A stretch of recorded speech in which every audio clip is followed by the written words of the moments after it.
Welcome to the Athletic Fantasy Cheatsheet presented by Jock Market, where daily fantasy sports becomes a stock exchange. You can download the Jock Market app in the App Store today. The Android app is coming soon. I'm Derek VanRiper, joined today by Jake Ciely and Brandon Funston. We're getting you ready for Week 11 of this fantasy football season. Michael Beller and Ed Malyon will join us shortly. We'll also have Nick Kosmider of The Athletic joining us at 11:30. We'll talk Broncos with Nick. Questions, as always, are encouraged. Twitter, YouTube, Facebook, wherever you're watching us today, send those in, and we'll get to those over the course of the next 90 minutes. Gentlemen, good morning. Welcome to Taysom Hill week. I'm sorry that Sean Payton is ruining our Sunday, and Taysom Hill looks like he's starting at quarterback today. It sounds like a very divided organization right now, to put it mildly, and the fantasy fallout in this one is pretty significant because, as people who play their season-long leagues on ESPN know, he's tight end eligible there. He is tight end eligible on FanDuel as well at a $4,500 price tag.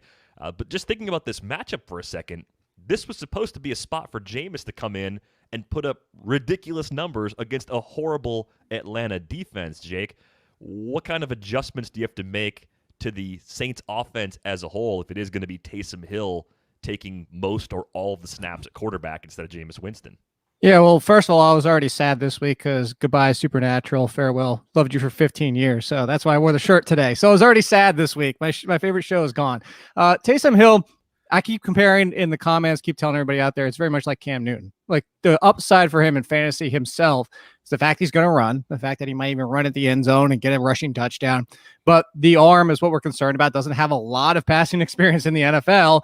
So we can really question, what is he going to do? Is he going to hurt or help Michael Thomas? Is he going to hurt or help Emmanuel Sanders? Is he going to look to somebody else? Is he going to go to Jared Cook?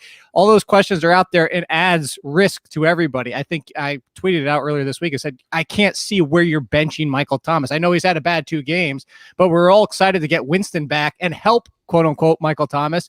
I don't think that Taysom Hill is going to downgrade Michael Thomas enough that I'm benching him. I can't find a league where I'm benching Michael Thomas. Emmanuel Sanders, Jared Cook, the rest of the ancillary pieces, maybe Kamara has a little fewer checkdowns to him, but I don't think we're downgrading the offense as much as people are going crazy over the fact that it's him instead of Winston. I would just compare, just pretend Cam Newton's at quarterback, and it might just be one wide receiver, and that's really what it comes down to. Yeah, and you might have a problem similar to the one that Brian has, where he's got Cam and he's got Taysom and he's got Carson Wentz and Jared Goff. Goff's got a pretty tough matchup against Tampa Bay. And the concern, I think, is we just don't know with certainty if Taysom Hill starts the game and then takes every snap, right? I mean, it kind of sounds like it based on how practice reps were divvied up, Brandon, but what are the odds that Sean Payton is just messing with all of us and we're actually going to see at least some Jameis Winston today? Like a coin flip, I think. I think, and here's the deal: the guy that just asked that question about if you don't have to mess with this situation because you have decent other options, then you do that. You don't try to predict what Sean Payton's going to do. So you got Carson Wentz or you got Cam Newton. You go with one of those two, whichever one you prefer. Personally, because Myles Garrett's out, I kind of prefer Carson Wentz, but I don't think Cam Newton's a terrible play against Houston either. You just, you're not going to try to take advantage of this Taysom Hill situation because there is a real concern that Jameis Winston goes out there as well. We know Sean Payton likes to get cute, and he kind of likes to throw curveballs. So be prepared. Yeah, there's really nothing wrong with the matchup for Cam Newton going up against the Texans. Carson Wentz, really weather is more of a concern than anything else. The Browns are Cleveland no just this convergent zone. I mean, week after week, it's always Cleveland. It's not that bad today. It's just some rain. Just wet. Yeah, no nasty wind in the forecast. It's actually a really good week for weather. That's the worst case of weather we have right now. Yeah, but of course it's Cleveland, which has been where the worst case of weather has been. I mean, it's not a torrential downpour; it's just rain. I'm just saying, of all the places, Cleveland's been the one place. If it's going to be bad, it's going to be bad in Cleveland. We found out also 11 rib fractures for Drew Brees along with his placement on the IR this week, so we're not going to see him at least until week 14. So this probably won't be the last time we discuss Taysom Hill and Sean Payton and BS at quarterback for the Saints. Well, Rappaport's now saying week 15. So Oh, good. Another extra week of this nonsense. I'm looking forward to that. Some good news in the Bengals passing game in terms of volume. Bad news for their backfield. Joe Mixon went on IR with that lingering foot injury. There's hope that he'll be back in week 14. We'll see. That foot injury has just hung on a lot longer than expected. But more volume for Joe Burrow. And I'm just curious. He's on pace to break Andrew Luck's rookie record for passing attempts as a rookie. It was 627 from Luck a few years ago. I think Burrow's closer to like 640 on the path he's on right now. What are your overall impressions of Burrow to this point, Brandon? Do you see him as a kind of typical above average rookie quarterback going out there making mistakes but getting it done from a fantasy perspective? Do you see a lot of potential growth? I'm just kind of curious what your impressions have been to him to this point. Yeah, I think a lot of the things that we thought about him, he processes, he runs through his progressions, he can get out and make plays with his feet. Like a lot of those things have been have shown up on film. So I think the question would be now, would he still be the number one pick, knowing what we know about Justin Herbert? And I think that's a fair argument, but the fact that we're arguing it also speaks well for Joe Burrow because Justin Herbert's been great. And I think, these are two rookie quarterbacks, and even Tua, that I expect over the next half dozen years are going to be perennial kind of top 10 type quarterback upside guys. So Burrow to me has been good. I think the thing that has to happen to Cincinnati just has to get better around him, the offensive line, just overall as a team. But certainly right now it's conducive to volume. Someday it's going to be more conducive to efficiency. And Jake, how much do you trust T. Higgins at this point? And Tyler Boyd, of course, is pretty stable. It just looks like with all that volume, they can sustain 2+ in the passing game every week. Some weeks, AJ Green with that target share gets to a point where he becomes viable. He's just a bit inconsistent from week to week. But T. Higgins specifically seems like he's exceeded expectations right out of the box, in part because of how much this offense has leaned on the pass. Yeah, I admittedly didn't think we were going to be talking about T. Higgins till 2021, just because of the options that the Bengals had. And, part of that is also Joe Burrow being as pass happy as he is. Today's a little bit of a tougher matchup. I'm a little bit concerned about Joe Burrow with that pass rush and what that's going to do. But the good news is that the past 2 to 3 weeks, T. Higgins has actually been the number one in comparison of opportunities to Tyler Boyd. I still think that if you told me who do I want going forward, I'd still slightly lean Tyler Boyd, but I said slightly where it used to be a much larger gap. I think they're both in the conversation now. The only concern, like I said, as I have for today, is maybe getting the ball out quicker. That lends itself to Boyd and not T. Higgins, but I think you have to be happy about both. And AJ Green just went from being dropped to, hey, we like you, you're back again, to now you can drop him again. It's been quite the roller coaster. Tom's got a question here. Pick 2 to start in a non-PPR league out of Tyler Boyd, Robert Woods, Devontae Parker, and DJ Chark. That is a tough decision to make. Those guys are all just clustered in my mind pretty much every week. You got 2 you like out of that group, Jake? I would go, I think I feel the safest is Boyd and Woods. If I need more upside, I'm going Chark. The big plays can come in bunches against this team, and also Chark, if he's getting that target share if he did 2 weeks ago, that's great. If it's more like last week, that's the concern. So he's the boomer bust play. The safest feels like Boyd and Woods. Yeah, I think volume by necessity will be there for the Jags passing game. That should be a good thing for targets for DJ Chark. Some good news for the league on the COVID front. We saw a tweet from Adam Schefter this morning. All games around the league were cleared of protocol. The Raiders were one of those teams that earlier in the week looked like they could have been a little bit shorthanded. Some good news there. Their offensive line is getting healthy. Both Josh Jacobs and Devontae Booker are available in the backfield. A few of the other running backs behind them are a little more questionable, but I want to talk about this game because the Raiders pulled an upset against the Chiefs earlier this season. And Brandon, we were talking before the show, you at least like them against the spread to keep it closer than Vegas expects here on Sunday night. What is it about the Raiders that you believe in going up against this tough Kansas City defense? They're good. They're well coached. I think someone, maybe it was Beller, last week talked about how the Raiders aren't getting enough love, and I absolutely agree. And the health of the offensive line. This is a team that can run the football, and that could be a problem for the Chiefs who've struggled. If the Chiefs don't get a big lead and they allow the Raiders to kind of like hang around, like the running game for the Raiders could be a problem for the Chiefs who haven't been great at stopping the run. And I think Derek Carr can play off of that with play action. He had 340 passing yards against them the last time they faced. He's got weapons in the passing game. Love Darren Waller there. So I think this could be a close game. Maybe the Chiefs pull it out, but I don't think it's more than a close kind of one score kind of contest. All right, let's get a few questions here. A lot of those rolling in. We'll try to help out as many people as we can. Jim wants to know, pick one out of Amari Cooper, Robinson, James Robinson. Yeah, Allen's on a bye. Yeah, James. Bears are off. I don't even know why we're messing around with anybody else. I'm guessing Robinson. He threw Allen Robinson in there without realizing the bye because I don't think it's James Robinson. Well, maybe it is a flex spot. Yeah, or Chase. People are scared about this matchup. I'm done with James. James Robinson's always the answer for me. You can answer differently if you want. A lot of volume and game scripts don't flip on him because he gets passing down work too, right? Right. Eric wants to know Tyreek Hill or Joe Burrow. No, Taysom Hill or Joe Burrow. Yeah. Burrow. It's Joe Burrow. I hate Taysom Hill so much. PPR, Kerryon Johnson or Jordan Wilkins for Mini Jordan, who lost DeAndre Swift. I mean, the Lions' backfield, it's a little bit unknown as to how much they're going to use Kerryon Johnson. It was interesting. Chris Burke, friend of the show, talked to the running backs coach there.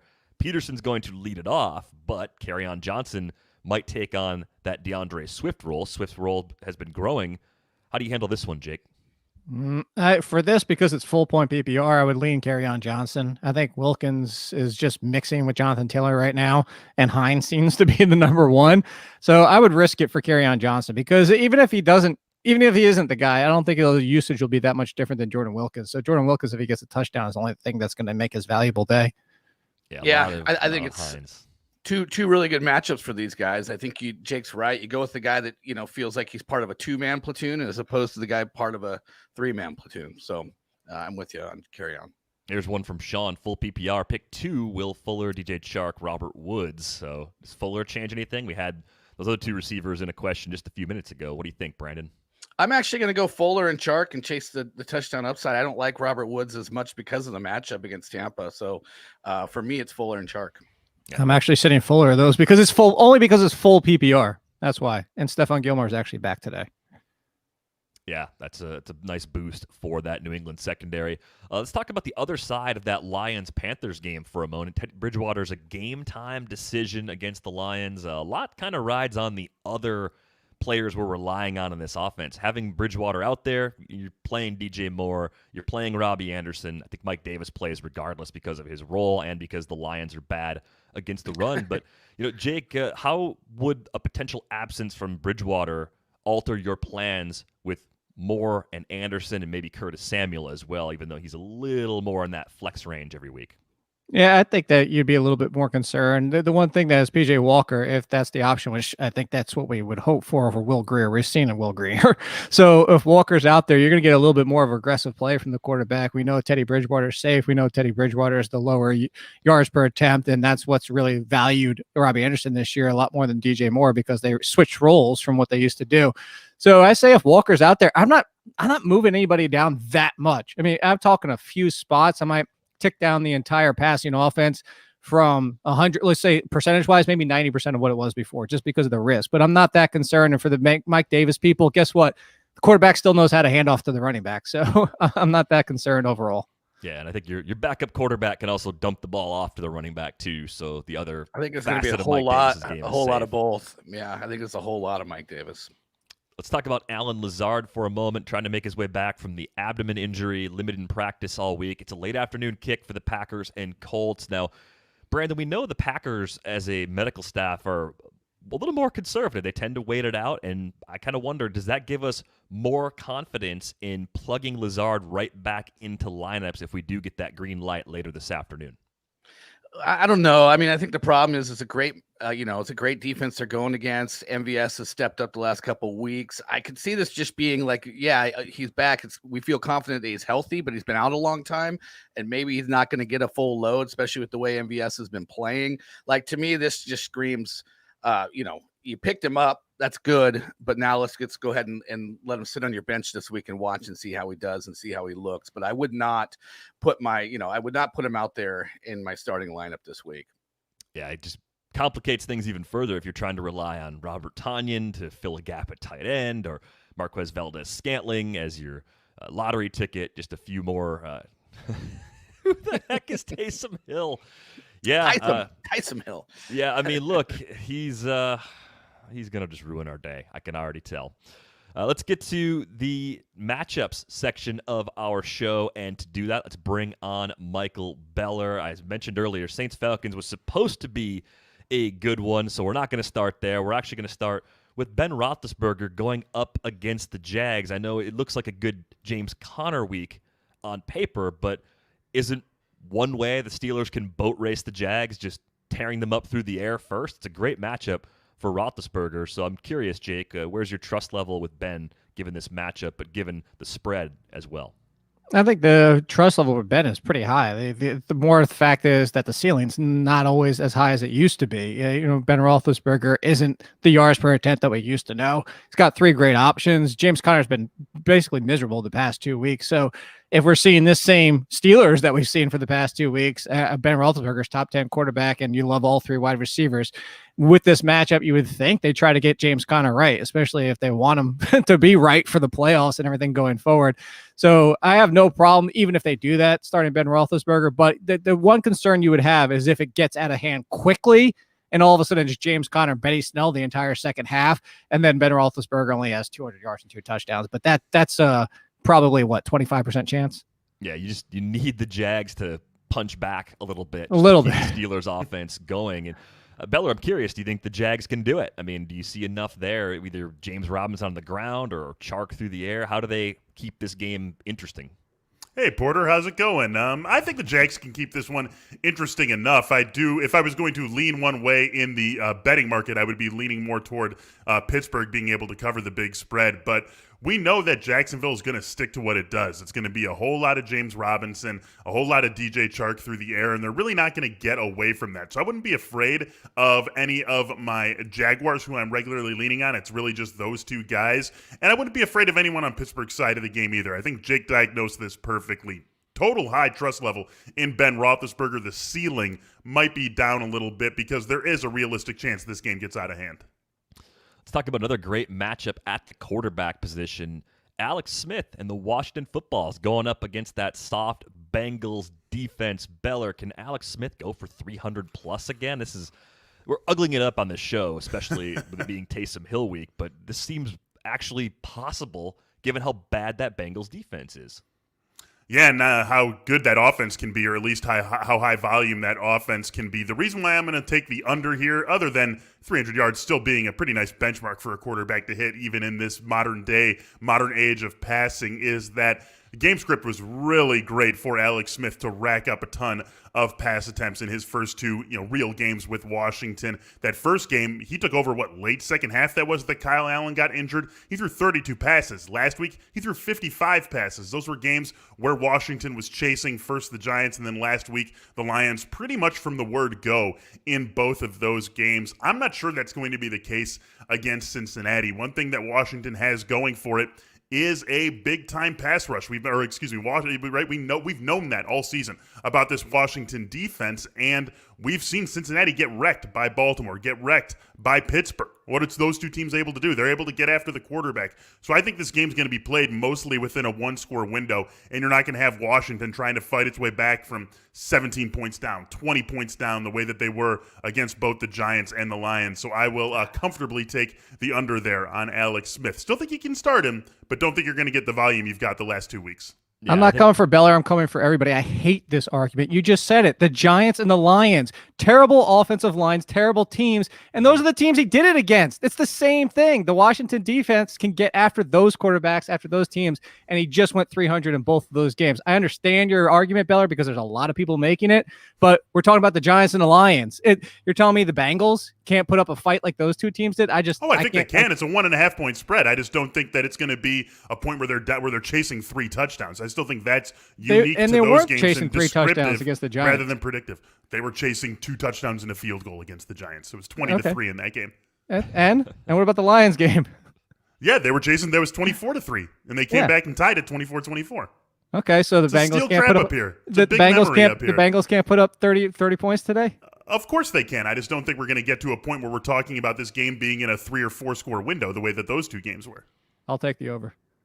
All right. The commish has a question for us. 4-point passing TD league. Who has more upside, Stafford, Wentz, or Alex Smith? Alex Smith never has more upside than anyone except Taysom Hill. Well, because that's the problem. He threw for true. almost 700 yards and only one touchdown in those games. That's the problem. It's Carson Wentz. I'm not messing around with Stafford with a broken thumb.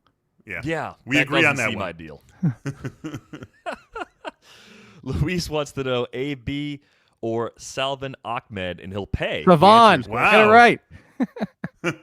Wow, Luis. Yeah, I'm going AB here. But I am a little concerned for Salvon Ahmed with the likely return of Matt Breida. We were happy about Ahmed last week, but it was mostly a volume play here, right? 21 carries, 85 yards on those 21 carries. So not like we had a big efficiency game there, and just one catch also. It doesn't seem like they're going to use him. They didn't want to use him in the passing game without Matt Breida available. I don't think they're going to want to use him with Matt Breida available. So now you're talking about maybe having his carry load reduced, definitely not having a role in the passing game. And we're talking about a guy who was inefficient on those carries last week, just got a lot of them and happened to find the end zone. I think the Salvon Ahmed boomlet of excitement for him is a little bit too strong here. I think it's going to go burst, especially if we've got Matt Breida back. So I would definitely go Antonio Brown.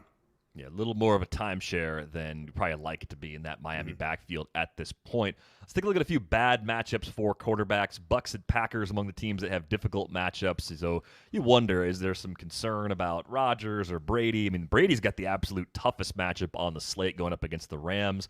Deshaun Watson has a reasonably tough matchup against the Patriots, as you can see in the lower right corner there. Jared Goff against the Bucks and Derek Carr against the Chiefs, also kind of clustered in there. Phillip Rivers, a lot of people don't want to play him anyway, also in this group. So, Jake, of these guys, like near the bottom of the list, who do you still trust despite having some of those really tough matchups? Is it Rodgers and Watson, and that's pretty much it from those bottom 6, bottom 7 quarterback matchups? Pretty much. I do have a lot of hesitancy about Tom Brady. It's something we talked about on the Wednesday ranking show, and I pulled it up while we were doing is that Tom Brady is below, was he one spot below Trubisky, I think it was, or under pressure? Yeah. And that's what you're worried about in this game. The interesting thing was that Aaron Rodgers is actually bottom 5. But the thing is, I was concerned about Aaron Rodgers if there was no Devontae Adams. But Devontae Adams is playing. He's also getting Alan Lazard back. So my concern for this game, go back to that Bucks. The Bucks is his worst game of the season. 0 touchdowns, about 100-something yards in that game. So maybe this is an Aaron Jones game. So I would be slightly concerned about Aaron Rodgers, but I don't see how you can bench Aaron Rodgers right now. So I mean, how far are you going to go? I mean, you're going to go to turn Taysom Hill, as we're talking about for right now. So I think that he would be the one. But Deshaun Watson, I feel a lot better about then. Yeah, I think the question that Jade has on the screen right there, Rodgers versus Big Ben, is a little bit interesting because of the matchups, right? I mean, if you are concerned. Yeah. Yeah, I mean, that's pretty much a coin flip sort of decision. I have been one spot in front of Aaron Rodgers, who's also behind Deshaun Watson, by the way. There you go. I would go Aaron Rodgers in that, but it just drives home the point that these are very close guys to one another, and I feel very fine trusting Aaron Rodgers. I don't want to play the matchup game too strongly when we're talking about a guy like Aaron Rodgers with Devontae Adams out there, with Alan Lazard back. I could see where it goes a little bit more in Aaron Jones' direction, but not to the point that I think we're sitting here at the end of the day talking about like a 212-yard, 1 touchdown, 2 interception game out of Aaron Rodgers. Let's shift the focus over to the running back position. The Panthers, the Patriots, the Colts among the teams that have the most favorable matchups for running backs. Now, Mike Davis is going to be in your lineup. That's just how it goes at this point. No McCaffrey, so Davis is in. He is priced back up in DFS for what it's worth, so not the free square that he was last week by any stretch. But Sony Michel's back in that Patriots backfield, so I'm just going to start there. Jake, how does that impact your plans for Burkhead and Damian Harris this week? Harris is a little banged up, but it looks like he is going to go. Does Michel even have a role at this point?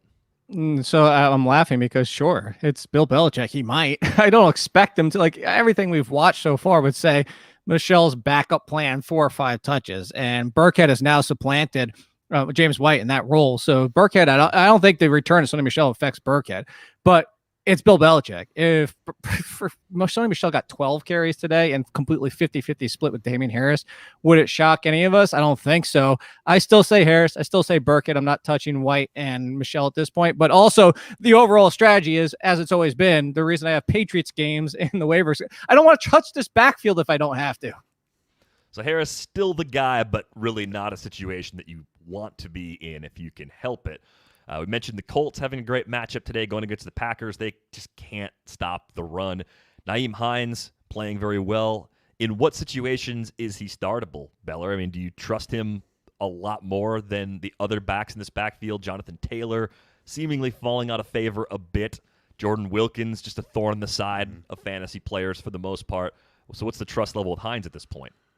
I think decent enough to call him a running back 2 in a lot of spots, depending on how deep you are at the running back position. We also have a report this morning from Ian Rappaport, so take that for what it's worth, that Nyheim Hines is going to handle the bulk of the carries for the Colts, and you really couldn't blame him after seeing what he did last week, 12 carries for 70 yards. We know he is going to have a meaningful role in the passing game, so you do start with that floor. I mean, even if things go sideways for Nyheim Hines, you're probably starting with a floor of, 6 carries and 5 targets, something like that, in a game against the Packers defense that really hasn't been able to stop the run. If that's your floor and your ceiling pushes up toward 15 carries and 7 targets, I feel pretty decent about him. As long as he's playing somewhere within that range, I'm willing to take the shot on the upside, knowing that the floor isn't going to totally fall out on me because of the role he already had in this offense before he gave them effectively the best running back game they've had all season last week. Let's take a look at the other end of that chart. Saints and Falcons, actually the 2 toughest matchups going head-to-head. Jake, are you reducing expectations for Todd Gurley? I mean, already he's the most touchdown-dependent running back in the league, and now he's got a legitimately difficult matchup on top of that. Are there situations in season long where you'd actually sit him down? I think that if you fell into, but I mean, if you're smart enough and you drafted James Robinson and then you wavered Duke Johnson, Giovanni Bernard with those situations, I can see where Todd Gurley hits your bench, mostly because it's not just a touchdown reliance, it's that he has zero reliance in the passing game, and it's Brian Hill. So if this is a pass-happy game, that leaves Todd Gurley kind of out of the equation altogether. So now you're hoping for a touchdown to rescue his day. So he's essentially the discount, not even discount. I don't want to call him poor man. So I hate that terminology, but he's the worst version of Derrick Henry, like at this point of the season. The worst version of Derrick Henry. I mean, that volume on the ground is sort of steady, but yeah, like you said, the role in the passing game, like where did that go? Why doesn't he catch some passes? It's just kind of absurd at this point. Let's take this question from Porter real quick. Can you guys answer my question? Who's going to be the Broncos quarterback today without Drew Lock? You know what? I don't want you guys to answer that. I want our guest to answer that. Nick Kosmider covers the Broncos for The Athletic. So let's bring Nick on to the show. Nick, thanks for making some time for us today. Yeah, thanks for having me. Thrilled to be here. Let's start off with Porter's question. What's the situation with Drew Lock and his ribs? Well, Porter, you can go ahead and start Drew Lock. He is going to play today. He did not practice Wednesday. He was still kind of recovering from that second quarter shot he took against the Raiders, had some rib issues, a little bit of a oblique injury there as well, but progressed really well throughout the week, practiced on Wednesday on a limited basis, and then got the lion's share of the practice reps on Friday and then again on Saturday during the walkthrough. So he's going to be good to go today against the Dolphins. All right, so I'm curious. I want to talk to you about this group of wide receivers. It really looks like Jerry Jeudy has taken his place atop that position group over the last 4 weeks or so, but things are pretty wide open behind him. We've seen Deshaun Hamilton score twice in the last 3 games. It was KJ Hamler who led the Broncos in targets last week. Tim Patrick is healthy again. So how would you rank the receivers behind Jerry Jeudy in terms of their current roles in this offense?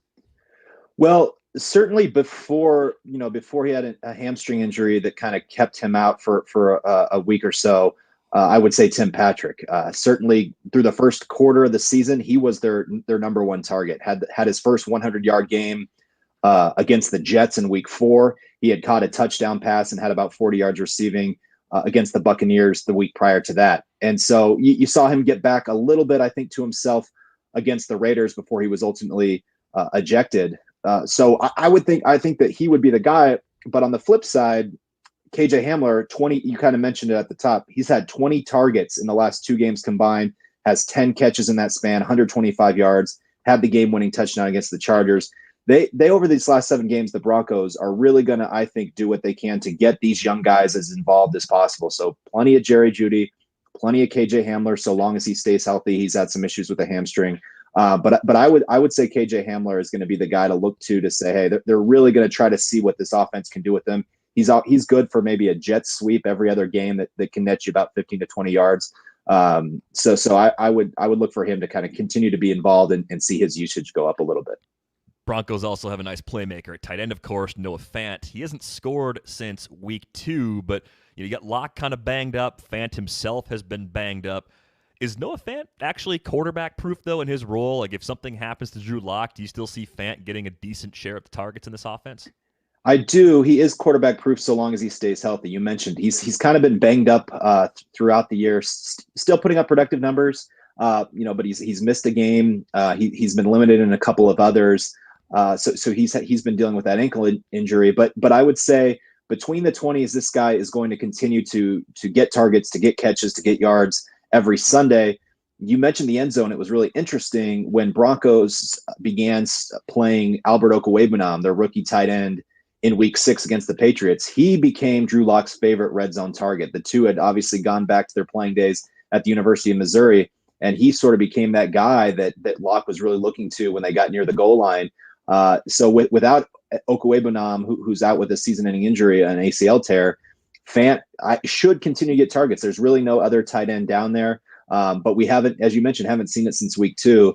I would look for that to potentially be a thing against the Dolphins, where they really try to get him involved if they can get into the red zone on a frequent basis.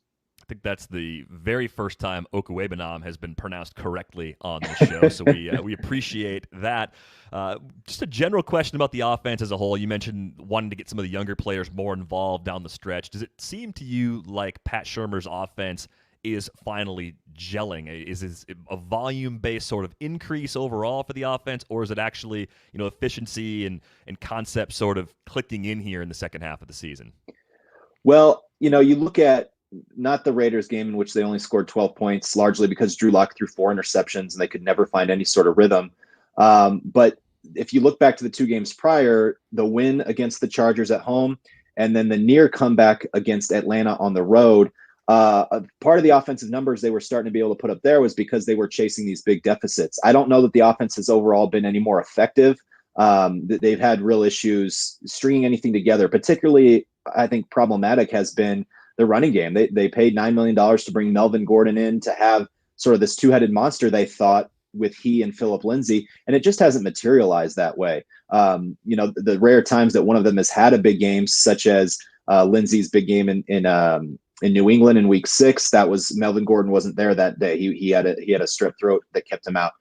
Some of Gordon's big days, like his 100-yard game and a touchdown against the Jets in week 4, Phillip Lindsay wasn't there. And so when the two have been together, you just haven't really seen that running game take off outside of Lindsay's big run in that win over the Chargers, the 55-yarder. So that to me is going to be the thing. Can they get some early down success on the ground, have one of those guys, or both of them continue to kind of find a way to break through? We just haven't seen it yet. And until those guys can really get going and they can find some consistency within that, I think the overall offense is going to have a little bit of a floor that they're just trying to hover above.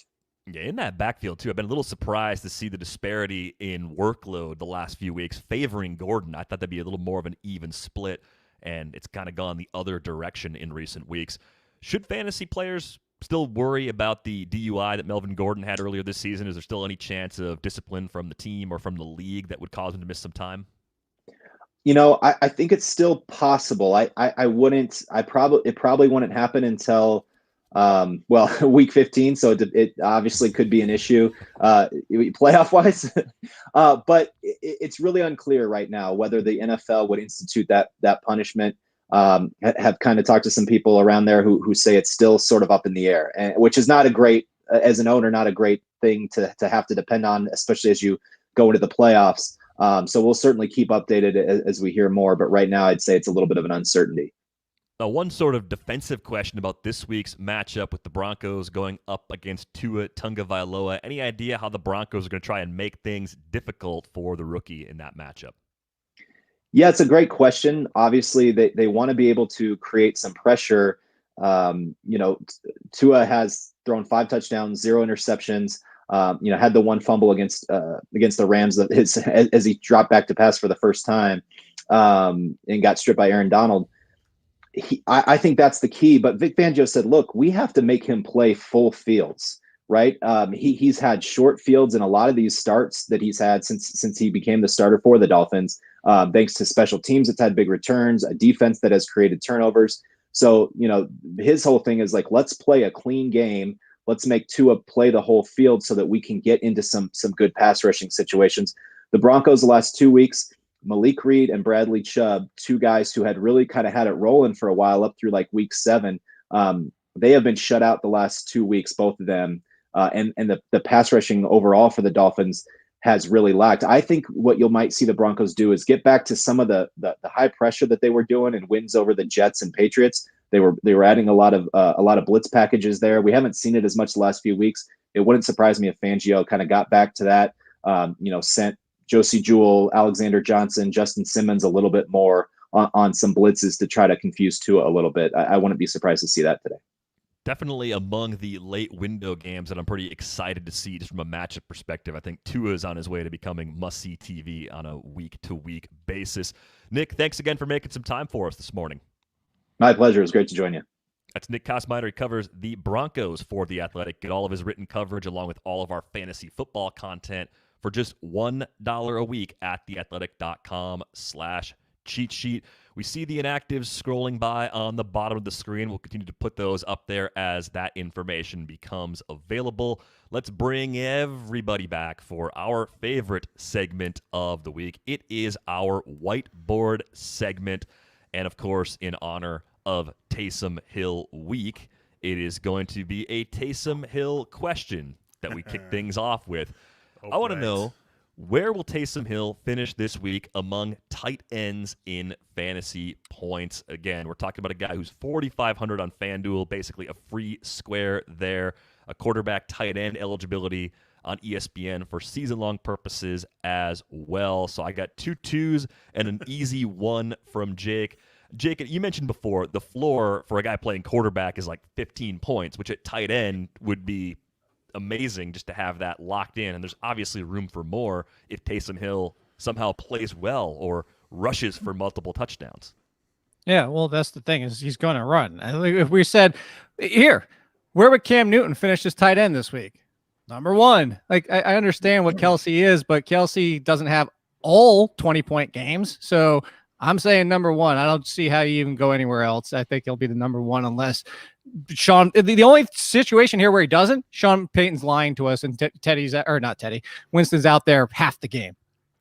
Yeah, I don't think we're doing that based on the practice reps that we talked about a little bit earlier on. You guys both had him at 2, Brandon and Beller. I mean, Travis Kelce could go off for a couple touchdowns and a ton of yards or something. I guess that's sort of the scenario you guys are defending against by putting him second, but I think that gives you an idea. If you have the option to use Taysom Hill at tight end, yeah, you want to go ahead and do that. Let's go to our next one. Ezekiel Elliott comes out of the bye with blank total yards in Week 11 against the Vikings. Cowboys offense a bit more interesting with Andy Dalton back under center this week. At least they should be. Got a 107 from Jake down there. A lot of volume for Ezekiel Elliott. Oh, 103 from Beller, and what does Brandon got there? 109. Price is right. Yeah, 109. All right, I guess since you went the highest, Beller won Brandon, the press. you're the most optimistic, technically, Brandon. What is it about Zeke that you feel good about this week? 20 touches every game except for 1. Bye week, Andy Dalton back. His worst games being with third in technically fourth string quarterbacks. So it's a decent matchup. So in my mind, I went 79 rushing yards, 30 receiving yards, 109. So there you go.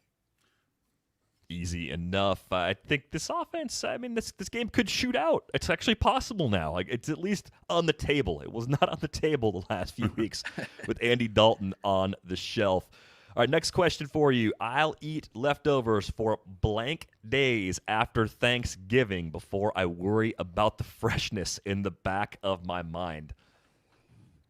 All right, we got a 3. Up through Sunday. Yeah. 3 through Sunday. Sunday, Right? It's pretty yeah, hey, I'm with you guys. 3 days, that's the rule. Like, that's right? what All the way food through is good Sunday. for. I mean, the Monday after Thanksgiving feels like a new week. Anyway, I mean, it kind of is, and you're just like, this was last week. And new season too, new week, new site. Thanksgiving season's kind of over at that point. Right? There That's is a what we go limit with. to how many times you go back to the turkey well, too, right? Like Yeah. 4 days in a row turkey. I mean, No, but here's what you have to do: turkey, stuffing, gravy on a potato roll, and heat it up. Well, yeah, absolutely. Which one is Thanksgiving again? Is that like where you killed all the indigenous people? Not us. Coming in hot, Ed. Coming in hot. Thanks. I was going to ask, Ed, do you have Thanksgiving traditions? Do you just treat it like a regular day? Do you do the American stuff? What do you do? So when I was in the UK, it was great because we got some NFL like early in the day, kind of like 5 p.m., 6 p.m., which is pretty sweet. I remember my old job being at work and just kind of the NFL coming on, and I was like, I'll take the late shift tonight, guys.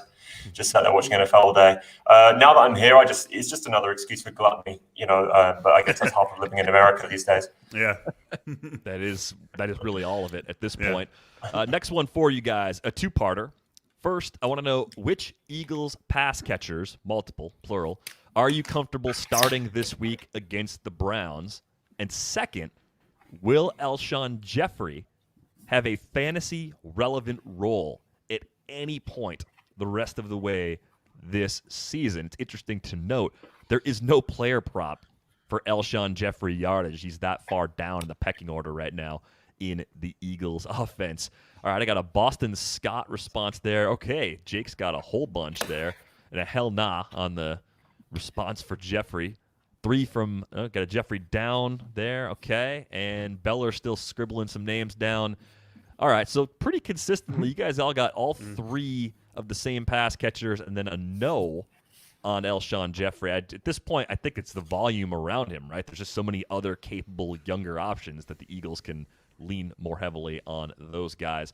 Let's go to our next one. We talked about him a little bit earlier. Salvon Ahmed today against the Broncos. What is his line going to be? That's a Denver run defense. It's been a bit porous in recent weeks as well. But as we mentioned earlier, Matt Breida, a factor of some kind in the Dolphins' backfield today. What do we have for this one?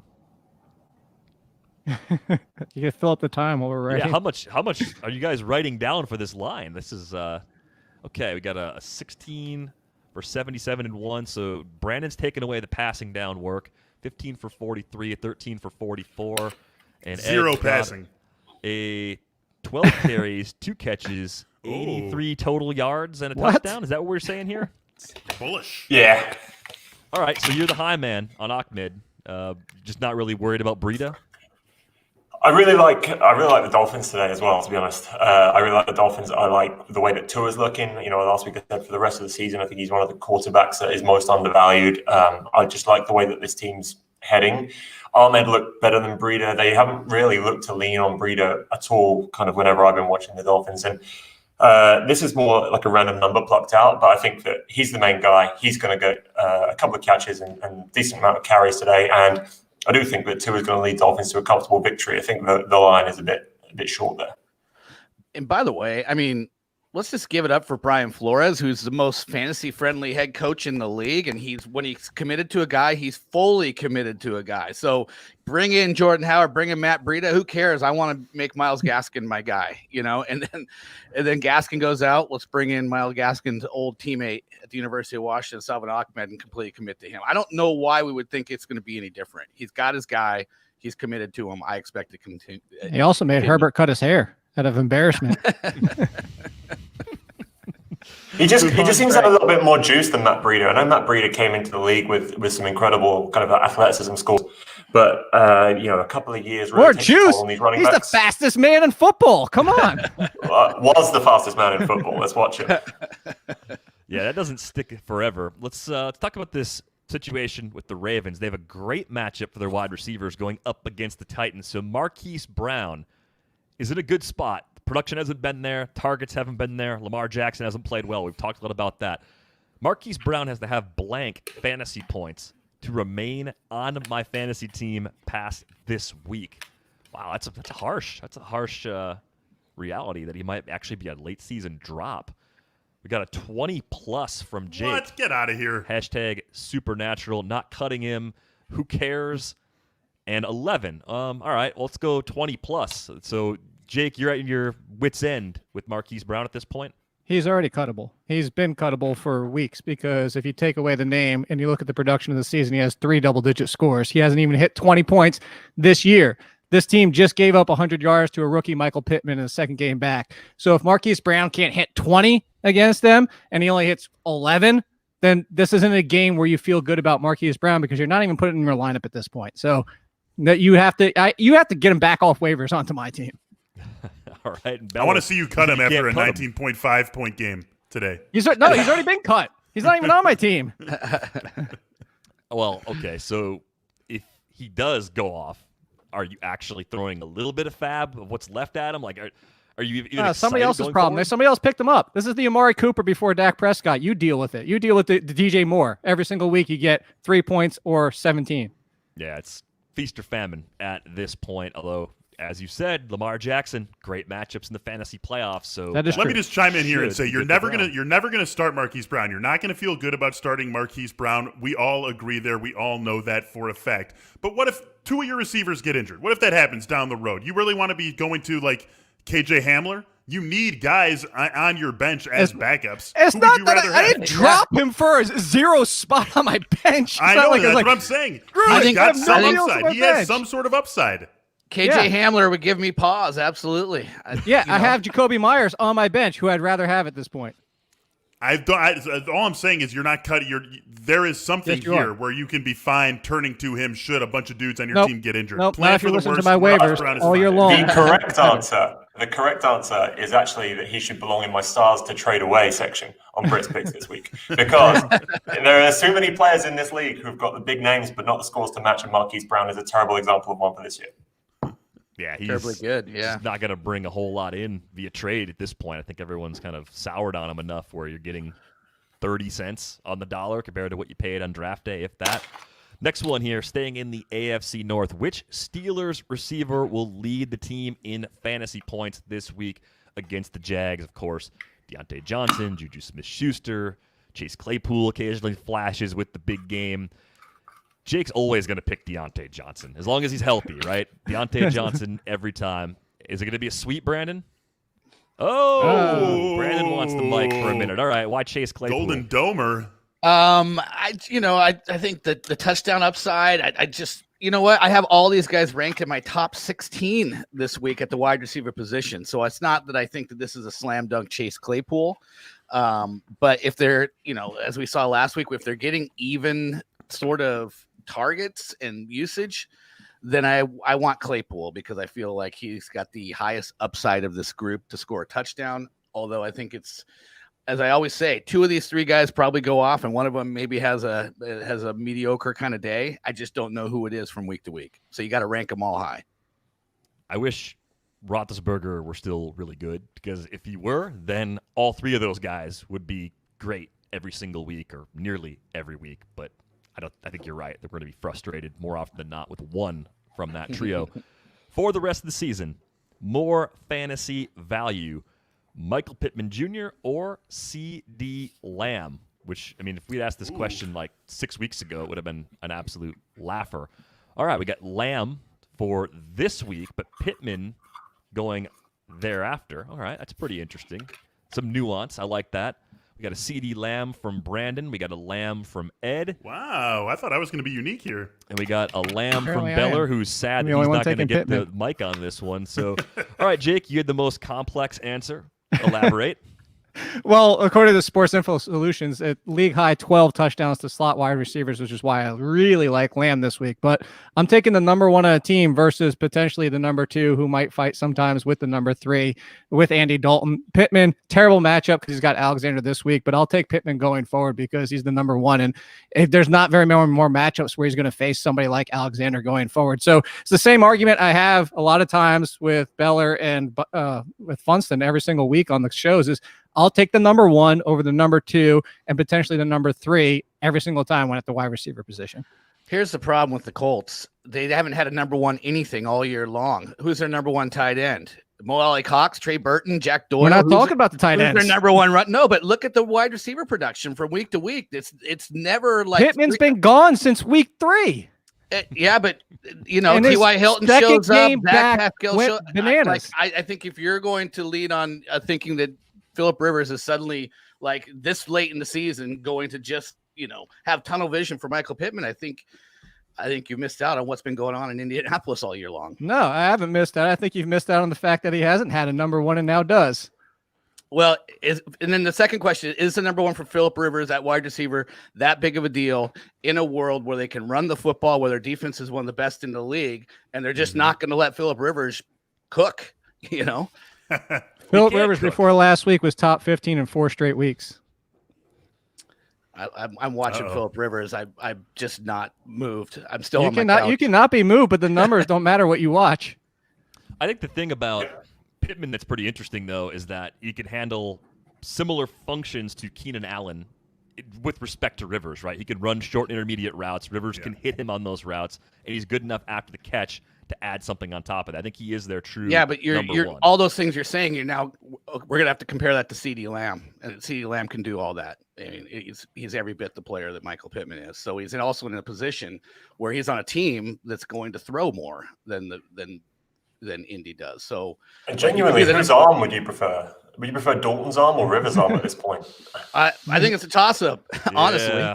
Yeah, it's pretty right, close. Which I don't disagree with when it's a toss-up, but when it's a toss-up, I'll take the number one versus the 2 or 3.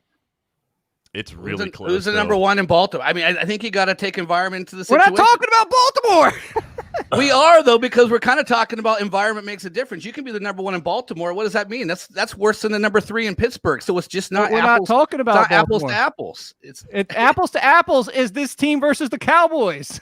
No, it's not. They Yes, are not it apples is. to apples. You cannot compare the Cowboys and the Colts and say they're Yes, the same you can. You can compare this non non-Dak Prescott Cowboys 100%. We've been comparing. We've been trashing the Cowboys for Look at 3 that. straight weeks, and all of a Right sudden the there. Cowboys are amazing. Ready for it. I'm actually Apples amazed and oranges. have them at the same size too. Usually the oranges up here are like softballs, man. Like that's I don't like to brag, but my fruit pretty evenly sized. So. Got one more question here before we let Jake go. Brendan wants to know how are we feeling about Amari Cooper in full PPR this week now that Dalton is back. Obviously, you like CeeDee Lamb. Do you feel pretty good about Cooper too, Jake? No, go to Funston. He's the number one wide receiver this week, apparently. Amari Cooper, number one. Start him over everybody else. Bench Michael Thomas, bench Devontae Adams, all of them. You want Start to Amari anything else Cooper in there over before we send you out? What? You want to take a few more shots before you go? Come on now. All right. Well, this is the part of the show where we say goodbye to Jake. Jake, you can have the last word if you want it. 30 seconds if you want it. 30 seconds is a long time. It's way too long. Goodbye, Supernatural. How about that? Goodbye, Supernatural. All right, well, goodbye to you, Jake. Enjoy Week 11. Of course, if you're watching this, you can get all of Jake's updated rankings, waiver column, everything we do for just $1 a week at theathletic.com/cheat sheet. Let's move on to Brit's picks, and this week's theme is players you should trade away while you still can. Trade deadline in some leagues hasn't passed yet. It's going to pass next week, so it's now or never if you're going to trade some players away. Ed, let's start at the quarterback position. Do you have a quarterback that you're trying to get rid of now for something while you still can? Yeah, specifically, I'm trying to get those big names that I think people are going to be more attracted to, especially the more casual player. You know, you've got a couple of those in your league, if you're lucky, who will fall for that. And for me, at quarterback, it's Josh Allen. I think if you drafted Josh Allen this year, you've been very happy with the production. He's put up some game-winning weeks for you, even though you can't really explain why he's good a lot of the time. The playoffs, however, look really grim for him. So he's got Pittsburgh, Houston, New England in a row. The Steelers and the Patriots really scare me there. And the target I think you should have in mind, if you can go out and get him, is Lamar Jackson. Lamar has a dream playoff run, as we know. Jake's been talking about it for weeks on the show. But if his owner is already aware of that, I'd even take someone, I'd be going for Russell Wilson, Aaron Rodgers, Deshaun Watson. Get creative, try and add on some other players. Maybe you've got a tight end you want to get rid of. But sell high on Josh Allen if you can, because it's not looking pretty for him down the stretch. And I'm thinking just from a pure tactical standpoint, sometimes you got to make an offer. It feels like you're going to lose. Would you just trade Allen straight up for Jackson, knowing the differences in the playoff schedule, if you feel like on the wire you can get a competent quarterback to sort of bridge the gap from now until the postseason schedule gets here? Yeah, and I love Tua as that little bridge quarterback if you can get him. I said last week, he's got a really nice little schedule coming out to play against the Jets and play against the Bengals. I can't remember who else it was. But Tua could get you to the playoffs, and then Lamar can get you through them. So if you can sell high on Josh Allen, I think now's the time perfect to do it. Are you on this too, Brandon, as well as Josh Allen has played? Are you worried about the postseason matchups? Yeah, I like for Lamar Jackson. You might be able to actually swing that. I don't know if you could do it for Russell Wilson. Maybe you have to throw in a sweetener. I do think that schedule is less than ideal. If you have Josh Allen, you don't really want to go in to that playoff schedule. I will say Josh Allen is maybe a little bit more matchup proof than most because of his ability to run, because of the big arm, because he can get loose and he's got playmakers that can make big plays. So you get a couple of those even in a tough matchup sometimes. But yeah, I think you kind of, if you can make a deal and where you still feel good about your quarterback and can improve your team, elsewhere, I think that's good. Yeah, I think the floor with Allen, like you said, is higher, but if his ceiling drops from 30 points in any given game to like 25 because of the schedule, and with Lamar, you're getting that 30-point ceiling, that is a trade worth making. Now, Ed, we're talking about the Cowboys getting Andy Dalton back and things maybe taking a step in the right direction here in Week 11. The next player you're thinking about trading away is that star running back, Ezekiel Elliott. It is. Is this kind of based on maybe a good game coming today and an opportunity to get a lot more than you would have got if you traded him these last couple of weeks?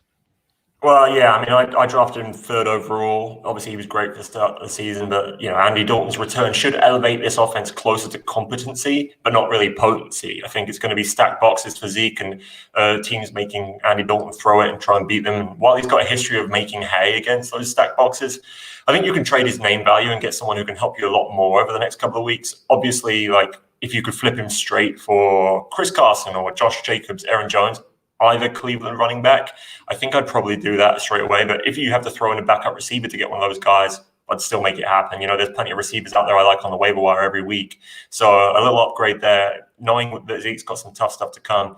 In the playoffs, he's up against that San Francisco 49ers front and Fletcher Cox in 2 of those 3 games. So if you can flip Zeke, now is the time to do it, now that Andy Dalton's back and there's kind of a semblance of competency for a few weeks.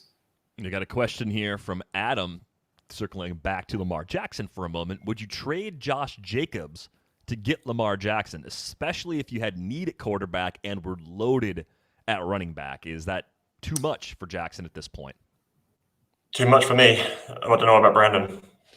Oh, I love Josh Jacobs. And yeah, there's such a premium on featured running backs and good featured running backs, guys that are getting 20, 25 touches per game and actually doing stuff with it. Like that's as hard as it gets to find. I don't care how much running back depth you have, trade somebody else that's lower on the running back rung than Josh Jacobs. In a 1 QB league, if it's a 2 QB league, then that's a different story, but I don't think we're talking about that. So way too much juice for Lamar Jackson. We got one more player that you want to trade away, Ed. The Saints offense, kind of a mystery box if it is going to be Taysom Hill today. And the guy that I think takes the biggest hit without Drew Brees, or if they're not going to play Jameis Winston, is Michael Thomas, because I just don't trust Taysom Hill as a passer at all. What are you looking to do with Thomas? Who are you looking to flip him for? Like, what kind of upgrade do you think you can get at this point if you trade him away? I was looking at the list, and I think there are about 15 receivers I'd rather have for the rest of the season. Now that, Breeze might not play another game, let's be honest. And if Jameis is in there, I think we all know that Michael Thomas could be a big guy. But it's really, really sketchy. Can you get Terry McLaurin? Can you get Tyler Lockett? Can you get Keenan Allen, Stephon Diggs, any of those guys? If you have to add something else, like add a tight end or a backup running back like Duke Johnson, someone, I would absolutely do that. If you can afford to give up potential points this week, because remember, Michael Thomas is still against the Falcons, even if it's Taysom Hill and or Jameis Winston today. There's someone like A.J. Brown who's playing against the Ravens. If you can see an A.J. Brown owner who needs points this week, and you can convince him to do that flip, A.J. Brown has a potential league-winning schedule. I think A.J. Brown's going to be huge for the rest of the season. Michael Thomas has a huge question mark over him. He's been a tough guy. If you drafted Michael Thomas this year, it's been a really difficult stretch, but you've got to try and get out now while you still can, because this quarterback situation stinks. Yeah, I think kind of like we talked about earlier, like trading Allen, getting Lamar Jackson, someone will bite on that. I think you can get someone to bite on A.J. Brown for Michael Thomas, Brandon. Yeah, and maybe like Ed says, you have to throw in a Duke Johnson or something like that. The concern is you're selling low, and then you're also as the person that has Thomas representing fear, and that that fear can be contagious, and people are suddenly like, but everything that Ed said, if you can make those offers, I would be on board. even if they go to Jameis Winston, I think the issue has been Michael Thomas is kind of just in the midst of a lost season. He's had a couple of games with Drew Brees. He just hasn't been doing anything. So it just may never happen for Michael Thomas this year. All right. Great stuff as always, Ed. We look forward to catching up with you again next Sunday. See you next week. See you, Ed. Malyon with the latest installment of Brits Picks, some players you should be trading away as deadlines wrap up this week. Let's bring back Michael Beller, and let's talk about a few players we like for Jock Market this week. Be sure to go to the App Store now and start making money this week. Some news that probably piqued some interest in a player for you. No Marshon Lattimore for the Saints today, which opens up opportunities for those Falcons receivers. So I'm curious, Beller, is it Julio or is it Calvin Ridley for you on Jock Market this week? Hey, it's no bad way to get invested in the Atlanta offense, the Atlanta passing game today, but I'm going to look to Julio Jones. This guy has been on quite the run over the last 4 games, 8 for 137 and 2, 8 for 97, 7 for 137, 5 for 54, and a touchdown. And now no Marshon Lattimore. I think that this Atlanta passing game really feasts today, and I'm going to start it off with Julio Jones. I'm willing to pay whatever the premium might be in Jock Market because I think he's a top 3 wide receiver. And I think we're going to see a big game out of him, a big game out of Devontae Adams, a big game out of Keenan Allen. I think they're the top 3 wide receivers on the board this week. And even though you know you're going to have to pay up in the Jock Market pricing scheme to get Julio Jones, absolutely worth it. This is going to be a huge, huge game for him. And if you want to go a little bit cheaper and get Calvin Ridley, I'm cool with that too. But if I could only have one Falcons receiver, I'm going to pay the extra couple of bucks that it's going to take to secure some Julio Jones shares and get him because I don't think the Saints have any answer for him this afternoon. Yeah, I'm going to put this one kind of as a toss-up. If you're only going to pick one on Jock Market, is it Julio Jones or is it Keenan Allen, who you mentioned? It's a great matchup against the Jets, but you know, I wonder, do you want to have both this week, or do you just want to choose between the two? Frankly, I would like to have both if I can. If I were forced, absolutely forced to choose between the two, I'm going with Keenan Allen. I said this on one of our Fantasy Football in 15s earlier this week, DVR. Keenan Allen, I think, is the wide receiver 1 this week. We know what the volume has been for him since Justin Herbert took over as the starter, and we know what the bottom line numbers have been since he has been getting all that volume from Justin Herbert, and now you marry the volume, the relationship with the quarterback, together with an unbelievable matchup against the New York Jets, who have been absolutely dreadful against slot wide receivers this season. Jacoby Myers put up 169 yards, on 12 catches against these guys as a slot receiver. Cole Beasley, 11 catches for more than 100 yards as a slot receiver. When they played the Chiefs, you saw Mecole Hardman and Tyreek Hill share slot snaps, and what did they do coming out of the slot? More than 180 yards and 2 touchdowns between the two of them. And now you have arguably the most dangerous slot receiver in the NFL in Keenan Allen going up against them today. I just think that Keenan Allen's going to have himself a monster game for the Chargers, for his fantasy managers, and for anyone who invests in him in Jock Market. Absolutely. Even though he's going to be one of the most expensive guys, probably my favorite play regardless of price, regardless of position. Let's go to the running back position, where I think you're going to get a pretty nice discount on James Robinson. It's a tough matchup on paper. The Steelers are pretty stingy as far as what they allow to opposing backs, but we've seen James Robinson on the field as much really as any back in the league. The Jags use him in all facets of the game. What's the interest in Robinson? What fuels it? Is it just the absolute safety with the usage in that offense?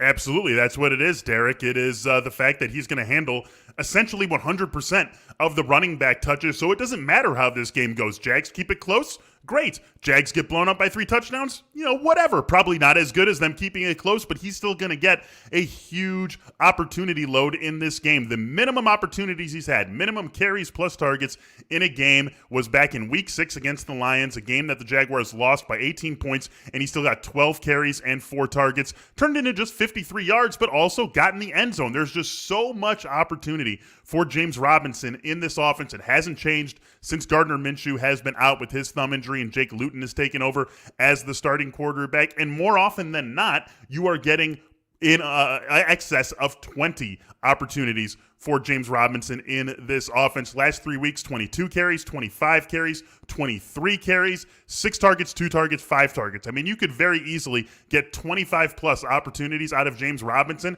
and people are going to see that Pittsburgh defense. People are going to see the fact that this is a double-digit spread, and they're just going to naturally have this aversion to the running back on the wrong side of that spread, and I think that is the wrong way to go with someone like James Robinson. So I do think this is going to be one of the least expensive guys in the Jock Market marketplace, where you can get a huge payoff because the volume is going to be there. It's been there for him all season long. Now, I know in the Cleveland backfield, you have been all over Nick Chubb since he returned from his injury. A little surprised to see you going to the other Cleveland running back with the matchup against the Eagles today. Well, frankly, there's really no wrong way to go here with the Browns backfield, and I think that's going to be true for the rest of the season. It's remarkable the way that they have put these two guys together in Nick Chubb and Kareem Hunt and found a way to get the most out of both of them pretty much every single week, if you want to go all the way back to last year when Kareem Hunt made his debut for the Cleveland Browns, and I don't think that changes here this week against the Eagles. Last week, both of them went over 100 yards. Obviously, Nick Chubb got it right at the end, the very last play of that game, but they still were both used effectively. They both go over 100 yards on the ground, and Kareem Hunt is going to handle, if not 100% of the running back targets out of the backfield, something on the order of 80 or 85%. So I think, again, you are in for a floor of somewhere in the neighborhood of 8 to 12 carries and somewhere in the neighborhood of 4 to 6 targets. I think that's the absolute minimum opportunity share that Kareem Hunt gets in this game against the Eagles. And you look at what this team has in the passing game without Odell Beckham, I think there's a very easy argument to be made that the two biggest playmakers in the offense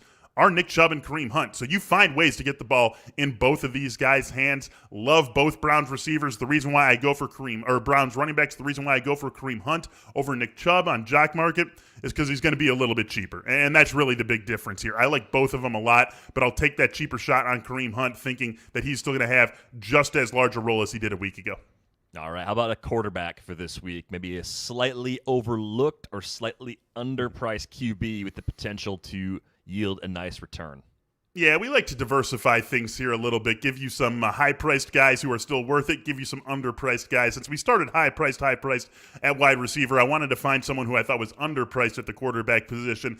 And so let's go back to Tua Tagovailoa and trust him against a Denver defense that really just hasn't had it this season, quite frankly. I think Tua's going to be able to get things going through the air in a way similar to what he did a couple of weeks ago against Arizona when he had 248 yards and 2 touchdowns. And let's just give credit to the Dolphins at this point. I still feel as though they're not getting the credit they deserve for being a legitimately good team. This isn't some plucky underdog. That was the second half last year when they were this plucky, not going to the playoffs, but no one wants to play them, who needs a win sort of team. This is a legitimate playoff contender that has some really impressive wins to its name this season, and they're still not being treated as such in the gambling market, but just 3.5-point favorites at Denver today. This Denver team just hasn't had it this season. So I think that Tua is a great way to go, a great way to get invested in a good Miami team. And again, not someone who people are really going to be fighting you for on Jock Market with this IPO open before things really get cooking once the games start. I think Tua's got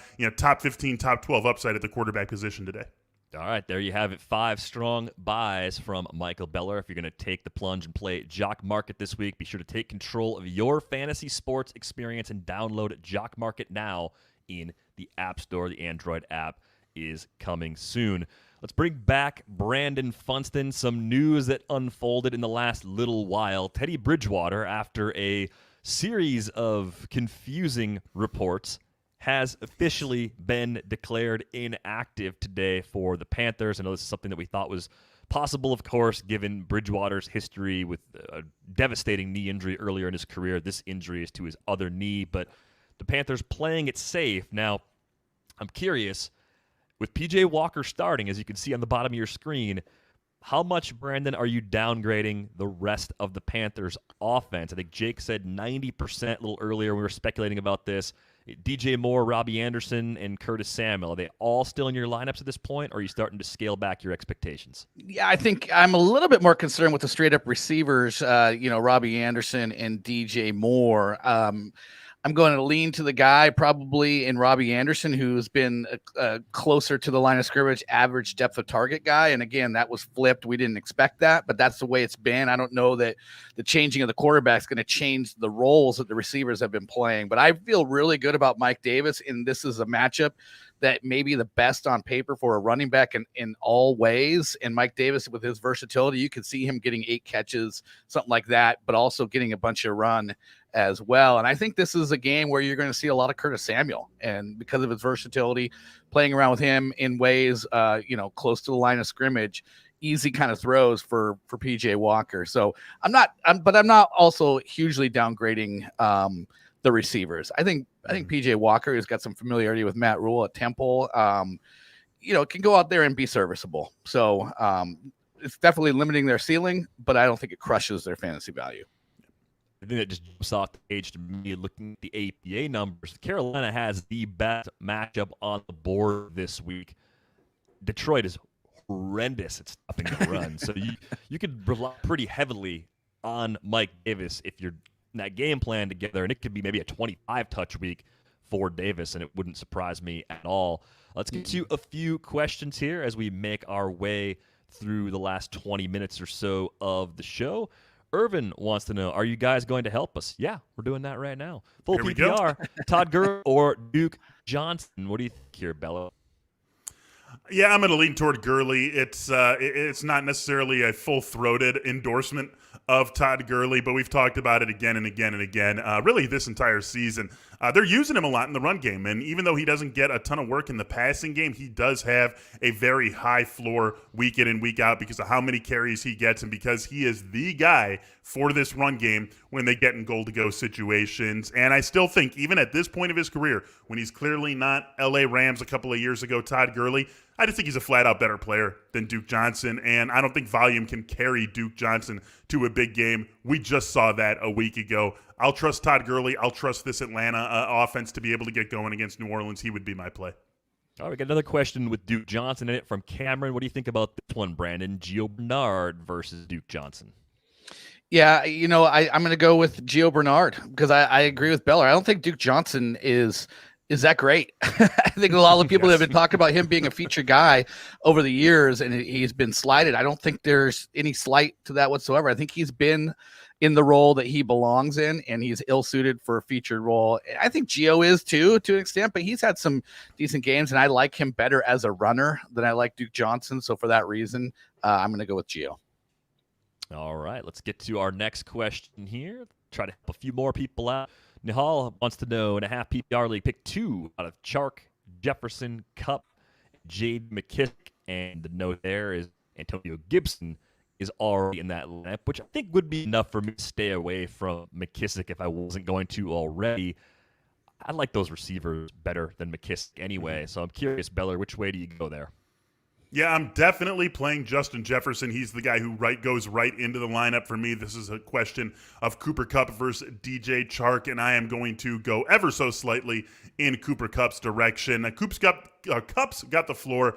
Chark's got the ceiling, so if that is something where it feels like it helps you make your decision, I would keep that in mind. But in a vacuum, I do think that Cooper Kupp, even though his volume has come down a touch from where it was earlier this season, even though he's getting used a little bit or losing some of his work to Josh Reynolds in the Rams passing game, we still like what that passing game brings to the table. And the Rams are going to try to slow things down, I think, against Tampa. I think that they're more suited to playing this game somewhere in the low to mid-20s than Tampa is, even though Tampa's got that great defense. But I think that this offense are going to get going on Monday Night Football. So I just like that environment a little bit better than what we've got for DJ Chark today. So I will go with Kupp over Chark and definitely Jefferson. I think he's no doubt about it in that question. All right, Brandon, we got a question here from CJ, Jamison Crowder, Jacoby Myers, and Amari Cooper. Let's pick one out of that trio. Amari Cooper, I guess, although I really think Jamison Crowder might have a good game as well. But I think safe is Amari Cooper. I think we had like a 60 and a 70-yard game with Dalton, and that kind of land him in that range as well. I think both of the other guys can match that. But if I'm saying who is the safest to get to like the 70-yard mark, I'm going to go with Amari Cooper. feel like I'm always the high person with Jacoby Myers. Like I always want to choose Jacoby Myers. I have no idea why. Hottie wants to know Brandon Cooks or Todd Gurley. Oh, flex question here. What do you think of this one, Beller? I mean, so much of me wants to go with Brandon Cooks here. Todd Gurley, definitely. There's no doubt about Todd Gurley having the floor. I mean, we just need to acknowledge that right away. There's no question here. But Brandon Cooks has had a big-time usage in Houston's offense since they fired Bill O'Brien. It hasn't always translated to bottom-line production, but the usage has been there. 8 targets every single game or more since Bill O'Brien has been let go. And you just also see he and Deshaun Watson finally getting on the same page with one another. It's a theme I've revisited a few times this season. I don't think we should be surprised that someone who didn't have a training camp with a new team, didn't have any preseason games with a new team, took a little bit of time to get going, no matter how good he is, no matter how good his quarterback is. So I really do like Brandon Cooks in this game, and I think I would have to be in a situation like Hottie finds himself in to want to sit him down. It's just tough to bench a guy who you know is going to get 12, 14, 16 carries in what could be a high-scoring game. I would lean toward Todd Gurley here, but I would have a pit in my stomach about it because I want to find a way to get Brandon Cooks in my lineups. Yeah, that's a tough spot to sit Brandon Cooks down in for sure. Let's get to a few of these tweets here. So here's what's going on. Sean Payton to, I believe that's Diana Rossini of ESPN, on the decision to start Taysom Hill. He's had a real good week of preparation. He deserves this opportunity. We've had the opportunity to see him play that position a lot more than anyone else. Okay, that's weird. Payton said the decision to start Tysom Hill was this week. How do we win this game? He said Winston did a great job last week filling in for Breeze, but they knew all year that it would be hard to switch to Hill mid-game. It's different with a full week of preparation, and it concludes with this. He's a different type of quarterback, and that had a lot to do with us holding off on making any announcements, suggesting the Falcons would have a harder time preparing for Hill than Winston. Do you believe this? I mean, like, this is just goofy. Like, is this real, Brandon? Well, I think the thing is that the way the Saints have played under Drew Brees is a lot of short area passing and a lot of Alvin Kamara. And you could almost make the argument that the Saints are more Saints-ish with Taysom Hill. If you go back and read his scouting reports, he's iffy about the deep ball, a little bit of accuracy, but he's pretty good in the short and intermediate range.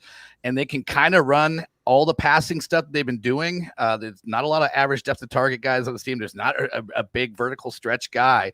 You can run all the stuff to Kamara and the Michael Thomas and the Jared Cook, but you can also add in the wrinkle of some more rushing upside with your quarterback. With Jameis, I think it's a pretty starkly different offense. And you do have the big arm, but who is going to take advantage of that if the way the current Saints are constructed? So I guess I can see it, and maybe that's what they're doing. But again, this is all TBD because, Jameis could be out there for half of the game. We don't know. Things could unravel quickly. Look at this from Jeff Zrebic, covers the Ravens for The Athletic. Des Bryant warming up, hasn't caught a pass in an NFL game since New Year's Eve 2017 against the Eagles. I mean, come on, guys. Like, Des Bryant, Beller, is there any reason to believe there's going to be a meaningful fantasy role there? At best, what is he, the third guy in the pecking order to catch passes behind Mark Andrews, who functions as their one, and Marquise Brown, who's been inconsistent as their deep threat?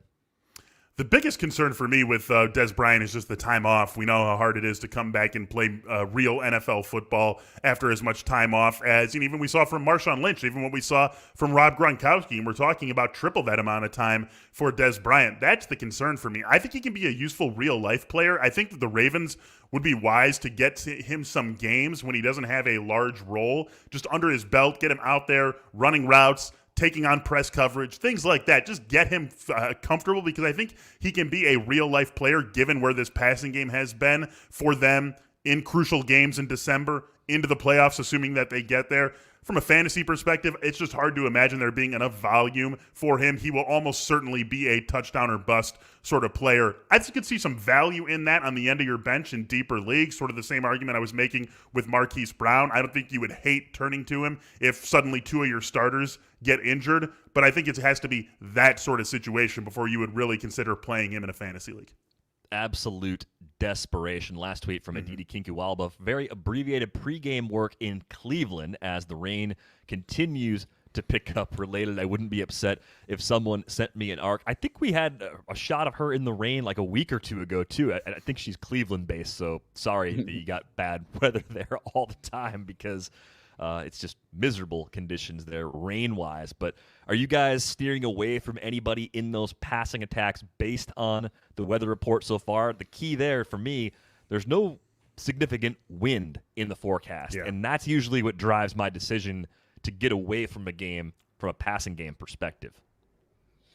I have an issue with Baker Mayfield. I'll be honest with you. Right. That's not weather influenced, though. Well, it doesn't help. It doesn't help, right? It doesn't. Sure. It's not nothing. It's a little something. Look at that New England Baltimore game. It's going to rain like that all game. Then that's an issue. And for a guy that Carson Wentz, big guy, big hands. Like I feel better about him. Baker Mayfield already shaky. Often as a passer, especially when there's a good pass rush, and Philly can bring the pass rush. The extra weather element just makes Baker Mayfield one of my least attractive plays at the quarterback position this week. All right, let's move on to our true or false segment. We're going to run through these pretty quickly.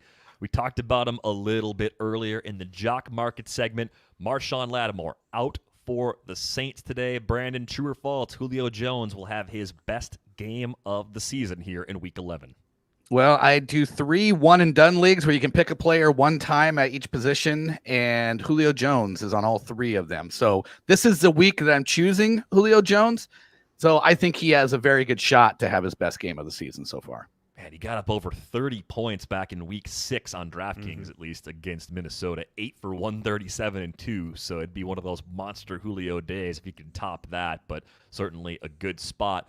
I'll throw this next one to you, Beller. This week is Henry Ruggs' last chance for me, we'll say, in 2020.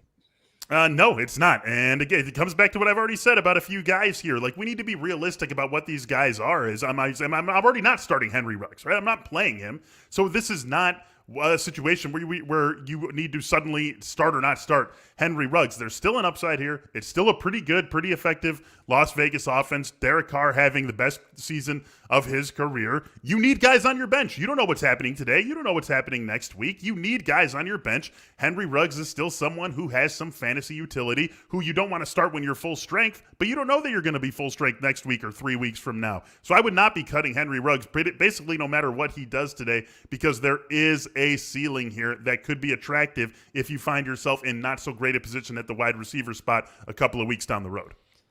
I got him tucked away on my bench like a box of old high school yearbooks in the corner of the attic. Hey, sometimes those are fun to revisit and see who had the stupidest senior quote or something, I hope Henry Ruggs has more upside than my old high school yearbooks at this point. Let's talk about this next one here. Jets-Chargers might actually be a good game. True or false, Brandon? Well, it's good for a few like fantasy intrigue situations, like LaMichael Pirine. There was the report, and we haven't seen it happen. We haven't seen a Jets game since that they're going to turn the backfield over to him. So Frank Gore is going to be, now relegated to the bench and to being mostly a non-factor. But what does that mean for LaMichael Pirine? I'm actually trying to decide, do I play the volume expectations for Pirine over like a Travis Fulgham? And I throw that to you guys. You guys can maybe help me out and make this decision in a half PPR, LaMichael Pirine or Travis Fulgham. That's a tough call. Flex spot. I'd go Fulgham. Fulgham. I'd go Fulgham there. That's where I'm at right now, but it's got me thinking. So it's not a bad matchup for the Jets on the ground either. So, they could take a lot of pressure off Flacco if they can get that ground game going today. Yeah. I'll stay on the Fulgham side too, I guess, but I don't love it. I understand exactly why you're stressing over that one. Yeah. Look, by the way, as far as the actual game, it's going to be a failure for the Jets or the Jags if they either one of them win a game the rest of the year. I don't think their full purpose is to not win games at this point without admitting it. Well, who better in this season to cough up a 20-point lead than the Chargers, especially to a Jets team that has no business winning a game for their own benefit. This next one is a Thanksgiving true or false. Mac and cheese is a better Thanksgiving side than mashed potatoes. You're both going to get a crack at this one. I'll go to you first, Beller. I'll take the mashed potato. I want both of them, but if I really have to only have one, I'll go with the mashed potatoes. Just a little bit more classic with my upper Midwest upbringing. So give me the mashed potatoes, but I can tell you on Thursday I'll be eating both. Yeah, and we're assuming there's a lot of heavy cream and butter and gravy involved with those mashed potatoes. And I'm one of those guys that kind of like a potluck Thanksgiving eater where I let everything mash together on the plate as opposed to sectioning everything off. And the mashed potatoes are absolutely key in that as the glue that kind of like meld everything. Like spackle. Exactly. Yeah, you need to spackle some Brussels sprouts to a piece of turkey. You need a little mashed potatoes to do it. I'm mac and cheese over mashed potatoes. Obviously, we want both, but I'm taking a bigger scoop of mac and cheese. I'm a Wisconsin guy. I got to have cheese. Next one here, true or false. Jalen Reagor will be a top 15 wide receiver today in PPR leagues. We'll go to you, Brandon. Yeah, I mean, that's just speculating on something we haven't seen happen yet. Like, I will say no. That's just that's a little too bullish. I think that there's upside for Jalen Reagor in this matchup, but yeah, I mean, there's other people there. You know, this is just pure speculation that this is the week that he's going to absolutely have the breakout. And I'd rather see something like that happen first before I make that call. Yeah, I think we're looking at more like top 30 wide receiver as the line. Like, is he consistently startable? I think that's more like the line for me, at least, with Reagor for the time being. This next one I'll throw to you, Beller. The Patriots will still do something weird with their backfield today. This comes with the news that Sony Michel is inactive. So it's the usual trio, the usual as in Damian Harris, a little bit of James White, and a decent amount of Rex Burkhead. Do you think it's still kind of Harris and Burkhead with White being a bit of an afterthought?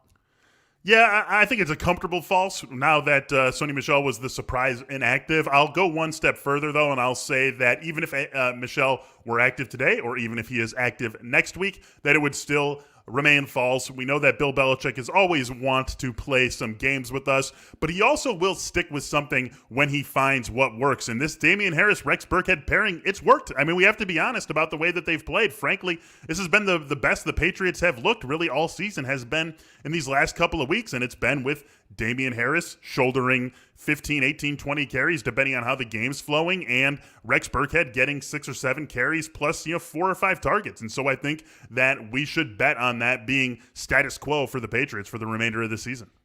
Yeah, it should be known as the Jacoby Myers era, by the way. After hearing Nick Kosmider, I am dropping Marquise Brown for KJ Hamler. True or false, Brandon?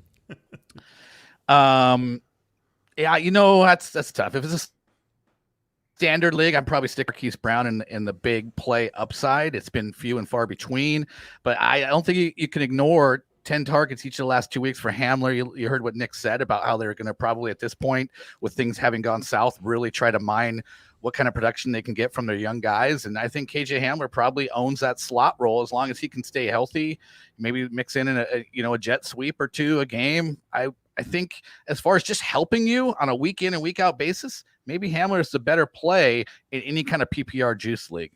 Yeah, I think without PPR, if you're just looking for pure ceiling, I think that's where Brown is more intriguing despite the struggles throughout this season.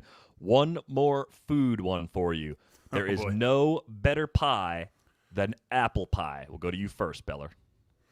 I'm going to say strong false. I'm just not an apple pie guy. If you are an apple pie guy, then, so be it. But it's not my favorite. I'm more of a berry pie kind of guy. I really like blueberry pie or mixed berry pies. That's what I'm looking for. So this is obviously a question of pure taste. It's just not my taste right there. I think apple pie is probably my number one go-to. Some nice, nice scoop of vanilla ice cream on top. You can count me in. I will say along the berry mention there from Beller, like you guys ever have like a crisp, like a crumble? It's kind of like a pie. Crumble. Yeah, like a berry crumble, kind of get that caramelized, coating on top. I don't know if you can beat that. Yeah. I'm totally with you there.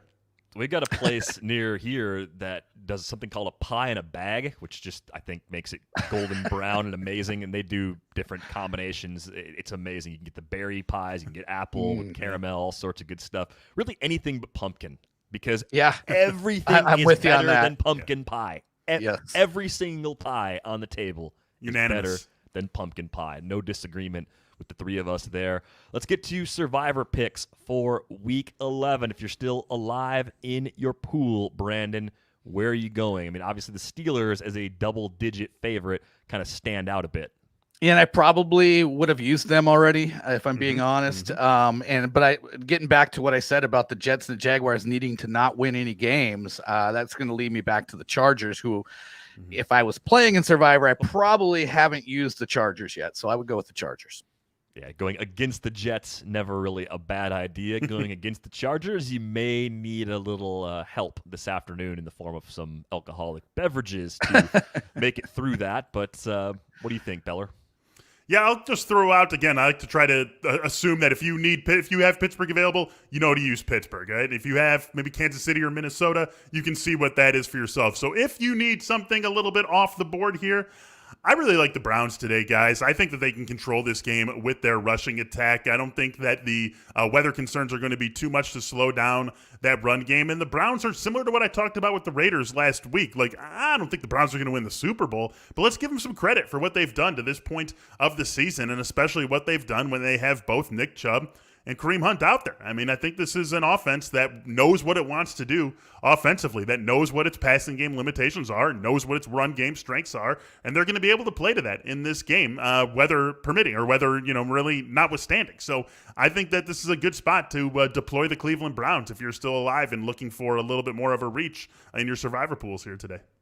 One last weather-related thought, just thinking about how this game might work. John Paulson, 4for4 John on Twitter, was chatting with a meteorologist about the conditions in Cleveland. The biggest concern actually is the field being natural grass, right? We saw monsoon-like conditions in New England, artificial turf, good drainage, pretty big difference compared to the field in Cleveland, which could get pretty muddy today. So just keep that in mind. It might be a little tricky for receivers to get off the line in slick conditions, but not enough to where you're completely running away. Too cute from by the half guys. for me. Too cute by half, so no LaMichael Pirine making the move ahead of Fulgham at this point. Yeah, could be a little more Pirine. No, I don't think so. I don't want Pirine. If I can help it, I don't want to be invested in the Jets offense. We got one more big question before we sign off. This comes from Scott D in a half-point PPR league. Pick 2 to get 12 points or more out of Chark, Crowder, Chris Godwin, and Devontae Parker. We'll kick it to you first, Brandon. Gosh, you know what? I'm going to throw Crowder into this. I actually think he's going to have a really good game. And I am very afraid of this matchup for Tampa against the Rams. I mean, I guess not weirdly. I think they've been really good in pass defense. And I think Aaron Donald up the middle is absolute nightmare for Tom Brady, who can't move off his spot very well. So if he has to go left or right, that's a problem. I think I'm worried about the entire Bucs passing game. I'm going to go Crowder, and I'm actually going to go Devontae Parker against Denver. I think he can be a high-volume guy with Preston Williams out this week. We agree on Parker. I would go Godwin over Crowder. I think Brandon's points are very well taken and astute and well thought out. I still want to play a guy like Chris Godwin, but I do think that those three guys, Godwin, Parker, Crowder, all very close for me. I think they're all comfortably ahead of DJ Chark. So you can decide if you trust me or Brandon more, Scott, when it comes to Crowder versus Godwin, but at least we gave you a little bit of unanimity on Devontae Parker. Yeah, I think I'm going Godwin over Parker myself if I'm in that position, mostly because we didn't see Crowder get his usual volume of targets last week. I know last week's different. They'll probably scale that up a bit this week, but that's the only thing I'm a little worried about with Crowder. We just didn't see typical usage from him in Week 10. Gentlemen, any parting shots before we go? Brandon, you want to take a shot at Jake since he got a swipe at you before he left? I will stand by everything I said.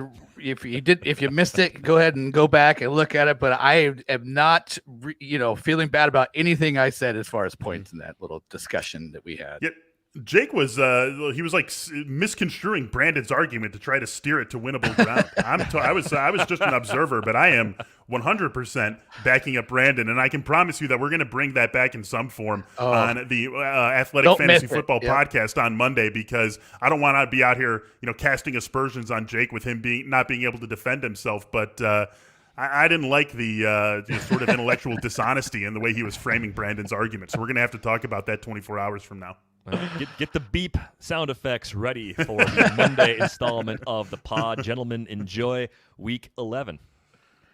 All right, you too. Let's get some dubs, guys.